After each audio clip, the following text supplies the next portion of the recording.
Hello, coucou, coucou, c'est Marianne James. Rendez-vous avec Florian sur Cultura. Alors, pour Aline. C'est toi, hein? Oui, c'est moi.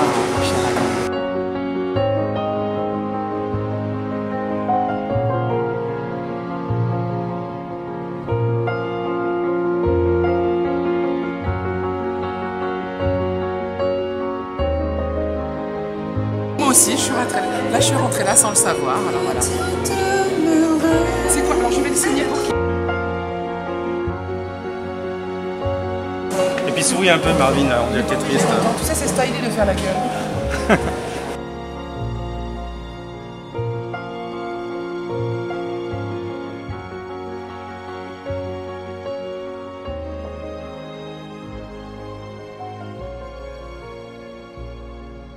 Bonjour à tous, bienvenue au Cultura de La Rochelle. Aujourd'hui, notre invité, bon vous l'avez reconnu. Bonjour. C'est Marianne. Coucou. Bonjour Marianne, comment allez-vous? Bé. Je fais bé parce que j'ai mon petit mouton. Et je suis Tati Jambon, bonjour.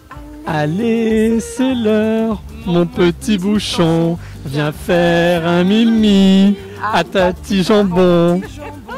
Bah voilà, c'est un album pour les enfants. Alors, publié aux éditions Débrac, Toussoli va faire danser les petits bouts, les amuser, mais aussi les charmer avec les dessins de Soufi.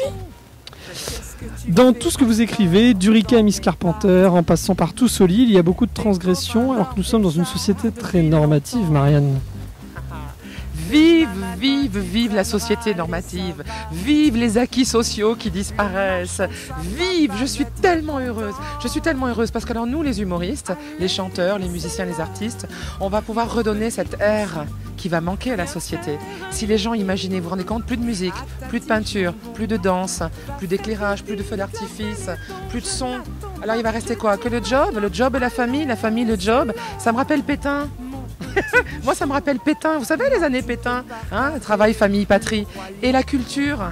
Et nous, les artistes, on sent que les choses se referment et que les gens en ont ras-le-bol de plein de trucs. Je ne suis pas sûre qu'ils sachent exactement de quoi ils ont ras-le-bol. Mais en tout cas, ils sont bien remontés.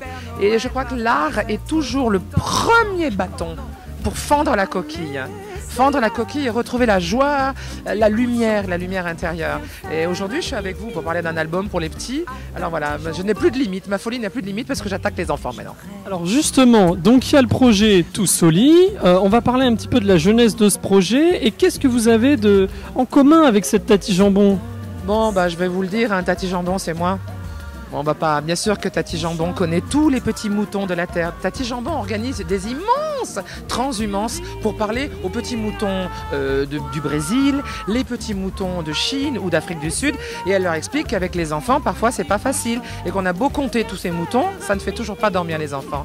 Alors cet album se propose, avec les dessins de Soufi, se propose de 11 titres, 11 chansons qui sont au départ des vraies méthodes pour endormir les enfants, notamment l'hypnose, notamment le yoga, notamment raconter une histoire, reboire un verre d'eau, faire un tour en voiture. Vous voyez, des choses qui existent vraiment, mais vues par Tati Jambon, qui deviennent complètement drôlatiques et un peu fun. Fun. Et les grands rigolent beaucoup à l'écouter. Et puis surtout, ce n'est pas nié. C'est ce qu'on nous dit. C'est que l'écriture, Valérie Bourg a écrit ce livre avec son cher chéri, Sébastien Buffet, qui en a fait les musiques. Et puis moi, je me suis occupée de les tordre dans tous les sens, leur musique et leurs paroles, et d'en faire quelque chose pour moi. Voilà. Alors, vous êtes auteure, lectrice, chanteuse, femme de télévision, hein, parce qu'on vous connaît aussi, sous cette casquette-là. C'est la première fois que vous vous aventurez dans l'édition. Est-ce que c'est une corde qui vous manquait, finalement, l'édition? Alors, je ne savais pas qu'elle me manquait. Maintenant qu'elle existe, je trouve ça formidable de rencontrer les gens en tant qu'auteur. L'autre jour, c'était à Radio France. Alors, de Radio France à Cultura. On est très chic, voilà. On fait le tour de France. Et être auteur, c'est s'engager aussi sur une parole. Moi qui suis quelqu'un de l'oralité et de l'improvisation, c'est aussi assumer un texte, parce que les paroles s'envolent, mais les écrits restent. Donc, dans 10 ans, j'aimerais être encore fière de cet album Toussoli, cet album conte Toussoli. Parce que Toussoli, on le rappelle, c'est un conte musical. Alors moi j'ai envie de vous demander, est-ce que vous avez un lien avec la littérature jeunesse actuelle, qu'elle soit pour les plus jeunes comme ce livre CD, ou peut-être pour des livres pour les plus grands? Alors moi j'ai pas de lien. honnêtement, j'ai pas de lien, je n'en ai pas écouté personnellement. Quand j'avais l'âge de à peine de 9-10 ans, je me suis retrouvée à être élève dans la famille de Antoine Petrucciani, le papa de Michel Petrucciani, le grand musicien de jazz, le pianiste de jazz, que vous trouverez dans les rayons. Je pense qu'il y a des très très beaux CD au rayon piano jazz de cette star française, mort bien évidemment très prématurément parce qu'il était atteint d'une maladie très grave. Il le savait, donc il a brûlé sa vie comme une comète traverse le ciel, il a tout brûlé avec un talent dingue. Et bien, j'étais dans cette famille à l'âge de 10 ans pour apprendre la guitare jazz. Donc en fin de compte, j'ai pas eu besoin de passer par des albums et des contes parce que toute jeune déjà, eh ben, je faisais de la guitare et c'est moi plutôt qui racontais des histoires pour mes amis. Est-ce que y a un lien entre Maria Ulrika et Tati Jambon? Alors il y a des liens avec tous les personnages que j'interprète. Vous avez joué beaucoup. J'ai joué Ulrika von Glott dans Ultima Recital, que j'ai beaucoup joué en Charente, effectivement. Ça s'appelait Ultima Recital. C'était il y a plus de 10 ans. Hein. Ça fait maintenant 22 ou 23 ans que je l'avais écrit.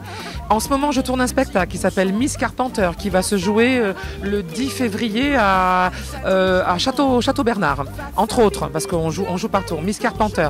Donc Miss Carpenter est une cousine d'Ulrika von Glott.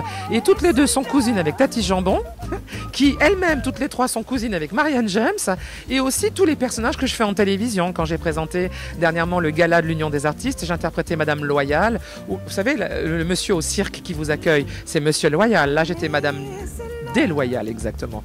Pas Madame Loyal, Madame Déloyale. Et c'est vrai que tous ces personnages-là n'en font qu'un, en fin de compte.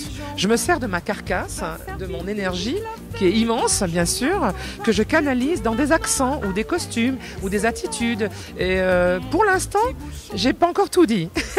Donc il me reste encore quelques personnages sous le pied.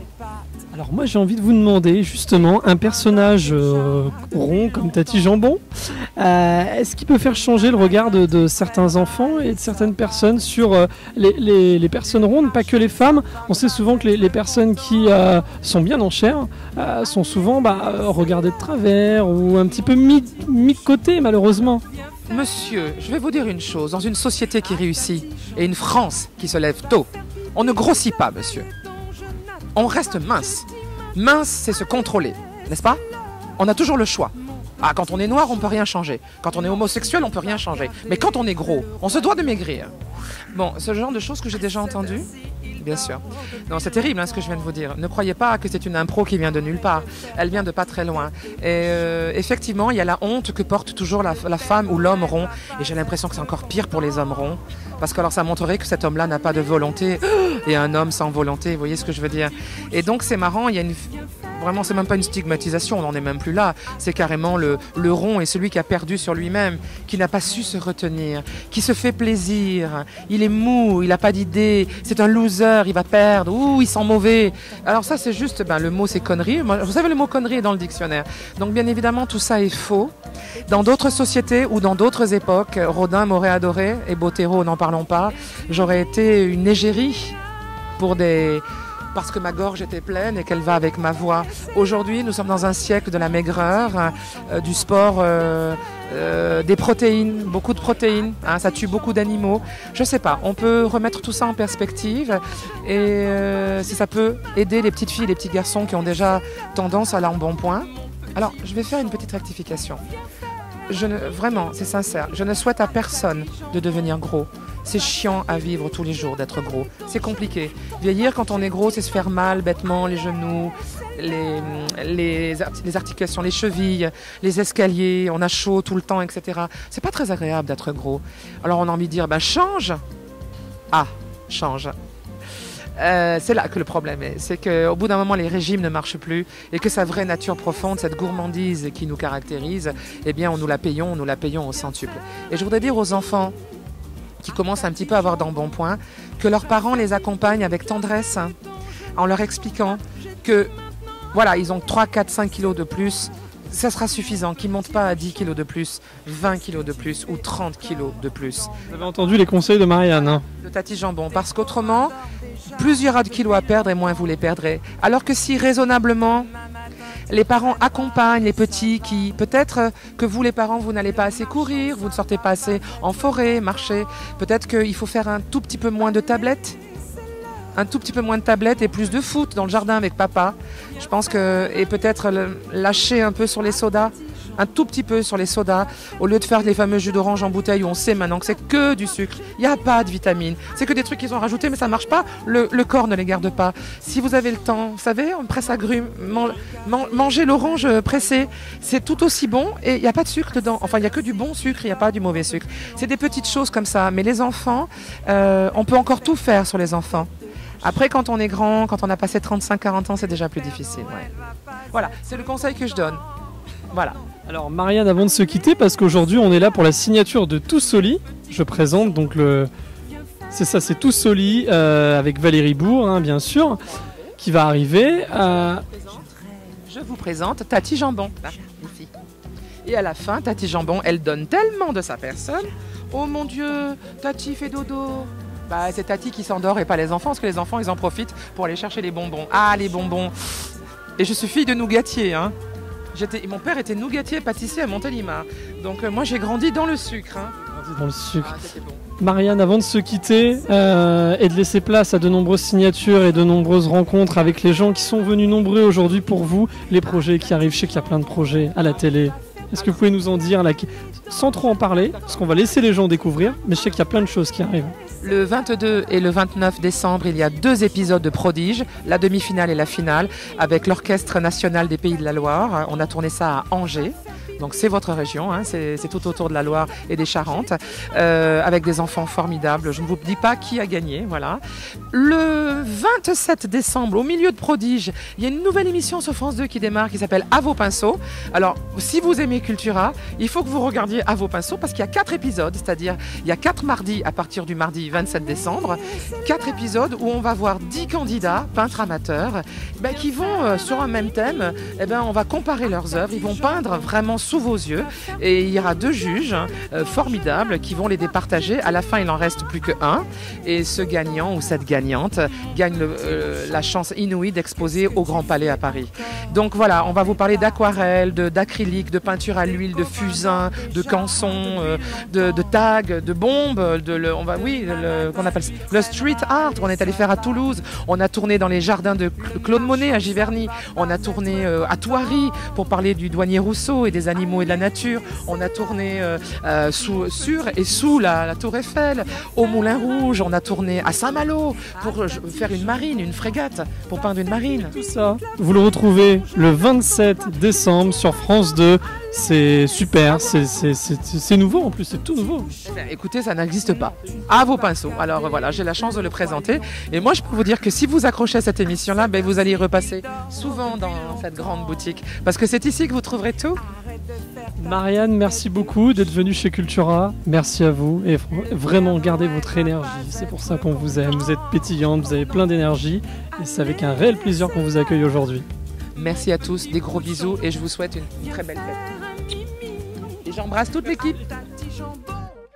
Non mais je rêve, t'es pas en pyjama. Ton doudou dort déjà depuis longtemps. Et tu danses et tu chantes.